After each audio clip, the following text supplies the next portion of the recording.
Admission chapter में बेटा हमारा क्वेश्चन है ए बी पार्टनर्स हैं जिनकी प्रॉफिट शेयरिंग रेशियो है 7:5। सी नया पार्टनर आ रहा है 1/6 शेयर के लिए, और लेकिन उसने साथ में बोला क्या, he takes this share as 1/24 from A and 1/8 from B.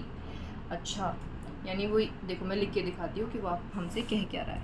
Question says कि दो पार्टनर हैं ए और बी, अभी तक इनका जीवन चल रहा था कि भैया 7:5 में बांट रहे थे। अब सी आया और सी कह रहा है कि मैं 1/6 शेयर लूँगा।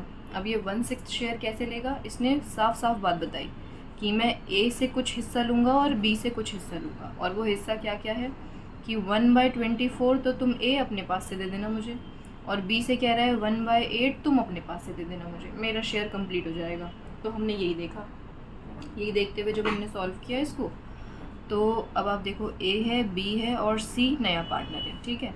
अब ए का शेयर कितना था 7/12, बी का शेयर 5/12 है ना, इन दोनों का सम। और सी क्या कह रहा है, मैं तो 1/6 शेयर के लिए आ रहा हूँ, तो 1/6 तो इसका लिख देते हैं हम यहाँ पर। अब ये इनका पुराना था, लेकिन ये जब 1/6 के लिए आया तो इन दोनों से इसने कुछ कुछ इनका हिस्सा लिया ना। कितना हिस्सा लिया, इससे 1/24 और बेटा इससे 1/8। अब आप इसे सॉल्व करो और देखो कितनी आसानी से हमारा आंसर निकल कर आ जाता है। कर रहे हो सॉल्व इसे, देखो 24 12 के टेबल में आता है ये 2 टाइम्स में। एलसीएम लेना तो मेरे ख्याल में आप लोगों को आता ही है, आसान सा काम है, तो बड़े आराम से कर सकते हो आप।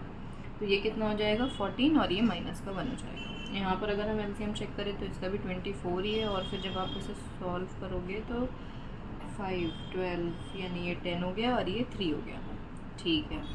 यानी अगर मैं इसकी बात करूँ तो ये आंसर आ रहा है 13/24, इसकी बात करें तो 7/24। अब ये 24 तो ये 6 कैसे चलेगा, इसे भी 24 बनाना पड़ेगा। तो जल्दी से बताना ज़रा क्या मल्टीप्लाई करेंगे। बिल्कुल ठीक, टेबल तो आते ही हैं आप लोगों को। बस देखो हो गया, रेशियो क्या बनी 13:7:4। और अब क्योंकि 13 वैसे ही प्राइम नंबर है, 4 7 भी ऐसा ही है, किसी के टेबल में आता नहीं है, तो यानी ये बन गई हमारी न्यू प्रॉफिट शेयरिंग रेशियो नए पार्टनर्स की। देखो आराम से, कितने आराम से हो गया।